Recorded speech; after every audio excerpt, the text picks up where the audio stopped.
टिपू सुलतानचा बाप हैदर अली यानं 1763 मध्ये बेदनूर राजावर हल्ला केला होता.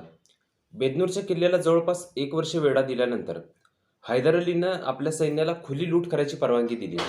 सोने, चांदी, सुंदर हिंदू स्त्रियांना हस्तगत करायला सांगितलं. हैदर अली आणि टिपू सुलतान या दोघांना जवळून बघितलेला त्यांच्या नोकरीत असलेला इतिहासकार मीर हुसेन किरमानी याने निशाने हैदरी व तारिके टिपू सुलतान या आपल्या ग्रंथामध्ये या प्रसंगाचं वर्णन केलेलं आहे. तो फारसी मजकूर खाली डिस्क्रिप्शनमध्ये मी दिलेला आहे. त्यामध्ये जनान हसीन अज कौमे हिंदू असं म्हटलंय. त्याचा अर्थ असा आहे की सुंदर हिंदू स्त्रिया. नमस्कार, मी मिहिर कुलकर्णी. स्वागत आहे आपणा सर्वांचं माझ्या यूट्यूब चॅनलवर. तुम्ही पाहता इतिहासाची सुवर्णपाने. आजचा आपला विषय आहे फासावर लटकवण्यासाठी झाडं माणसांची वाट पाहत आहेत. मूळ संकल्पना सत्यन वेलणकर. साहजिकच अशा प्रकारे लोकांच्या प्रदेशावर कब्जा केल्यानंतर आणि त्यांच्या स्त्रियांचं अपहरण केल्यानंतर तिथल्या जनतेनं उठाव करायला सुरुवात केली. इसवी सन 1776 साली सुपा जिल्ह्यामध्ये लोकांनी उठाव केला होता.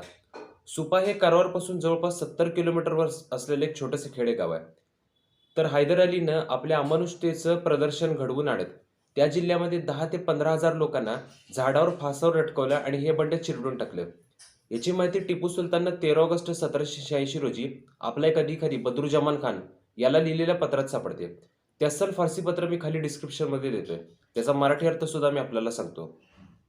तुम्ही लिहिता, सैन्याचा रिसालदार मुसा खान आणि सौंद्याचा किल्लेदार सईद अब्दुल रहीम यांना सुपा जिल्ह्यामध्ये बंडखोरांना शिक्षा करण्यासाठी पाठवलं होतं.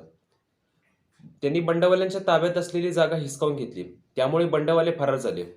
तुम्हाला आठवत असेल 10 वर्षांपूर्वी हैदर अली सत्तेत असताना त्या जिल्ह्यामध्ये 10 ते 15,000 बंडखोरांना झाडावर फाशी देण्यात आलेली होती. तेव्हापासून त्या जिल्ह्यातली झाडे आणखी माणसांची वाट पाहत आहेत. त्यामुळे तुम्ही तिथं जा. त्या जिल्ह्यामध्ये जे लोक बंड करतील त्यांना अशाच प्रकारे झाडावर लटकवून फाशी द्या आणि हे बंड चिरडून टाका. या पत्राचा इंग्रजी अनुवाद विल्यम कर्कपॅट्रिक लिखित the select letters of Tipu Sultan, letter number CCXL II, page number 381 यावर आपल्याला वाचायला मिळतो. गंमत बघा, लोकांच्या प्रदेशाची लूट करायची, सोने चांदी, त्यांच्या स्त्रियांचं अपहरण करायचं, त्यांची मालमत्ता सगळी लुटून न्यायची आणि असं केल्यानंतर त्या जनतेनं उठाव केला तर लोकशाही प्रजातंत्र जपणारा डाव्यांचा लाडका राजा क्रांतिकारक टिपू सुलतान हा आपल्या बापाप्रमाणेच लोकांना फासावर लटकवण्याचा आदेश देतो. आदेश देताना तो आपल्या बापाप्रमाणे आपली भाषा वृक्ष ठेवत नाही, तर त्याचं असं वर्णन करतो, त्या जिल्ह्यातली झाडे आणखी माणसांची वाट पाहत आहेत. अशा प्रकारचं वर्णन करून तो आपल्या काव्यात्मक आणि कल्पक रचना करून तो आपल्या सर्जनशीलतेचं दर्शन घडवून आणतो. आता मी तुम्हाला एक गोष्ट सांगतो जी मी लहानपणी वाचलेली होती.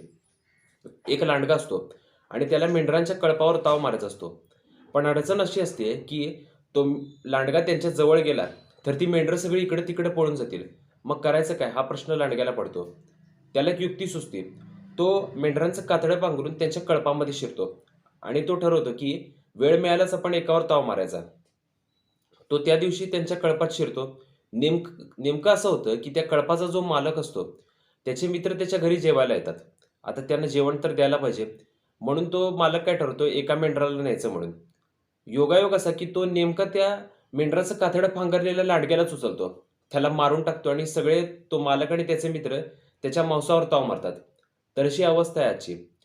हे लबाड लांडगे असलेले डावे बुद्धिजीवी, प्राध्यापक, विचारवंत अशी वेगवेगळी कातडी पांघरून आपल्या समोर येत होती. आता हे लांडगे आपल्याला सहज दिसतात. आता यांनी किती कातडी अशी पांघरली तरी आपल्याला हे दिसून येत असतात. म्हणून यांनी काय केले की आता कीर्तनकारांचा वेश धारण करायला लागले. असे तथाकथित भाडोत्री कीर्तनकार जे असतात, खरं तर यांना कीर्तनकार का म्हणावं हाच सगळ्यात मोठा प्रश्न आहे. धर्म इतिहास कशाचाही यांना गंध नसतो. असे कीर्तनकारांसारखे कपडे घालत असतात आणि टिपू सुलतानच्या जयंत्या पुण्यतिथ्या साजऱ्या जिथं होतात तिथं जाऊन त्याच्यावर भाषण देत असतात. तो कसा लोकशाही प्रजातंत्र जपणारा राजा होता, ब्रिटिशांच्या विरोधात लढणारा तो देशभक्त क्रांतिकारक होता, वगैरे वगैरे अशा गोष्टी आपल्याला सांगितल्या जातात. असे लाडगे वामपंथी कितीही कातडी पांघरून आपल्या समोर आली तरी सुद्धा आपण त्यांच्यावर असाच ताव मारूया. व्हिडिओ आवडला असेल तर लाईक करा, शेअर करा, इतिहासाची सुवर्णपाने सबस्क्राईब करा. धन्यवाद. नमस्कार.